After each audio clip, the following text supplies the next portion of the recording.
With Operation Reality recently coming to a close on May 25th/26th of 2025, I feel it's now right to finally talk about why all of this happened and how exactly I came up with this whole thing. This is Saturday Stories, episode 136. First of all, how did I come up with the name of Operation Reality?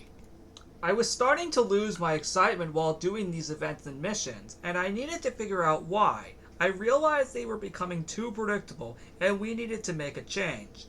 So, the reality was my real-life feelings were helping me see we needed a new format for the events and missions. And so, Operation Reality was born.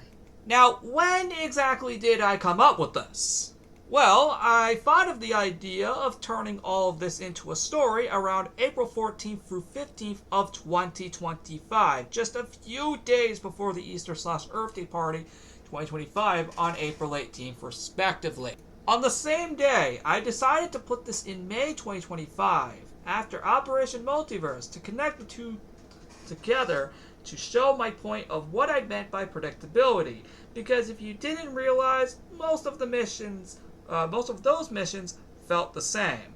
This was also why the battle against alternate universe Evil Shade Leader was completely different from other villain battles in previous years, and also why the villains got sucked into a portal at the end of it, respectively.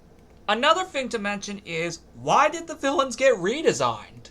This can be traced back to April 26, 2025, where I was doing some experimenting with the mob variants. I showed them to Colgate 33, and he agreed that we should change them to these looks to make them look more evil. And we did end up doing that in Mission 3 of Operation Reality, respectively. What you see here was my original intention, without including Master Evil Oinkers in it. And then here was my attempt doing the same with Master Evil Oinkers, and as you probably all know, it ended up working out. I then went ahead and also did some more experimenting with Alternate Universe Evil Shade Leader when we turned them purple. This was on April 27th, 2025 now, just to be exact. Just hours before we made the Animal Zoo. One last thing to mention is the sunset we saw following the Easter/Earth Day Party's conclusion on April 25th, 2025.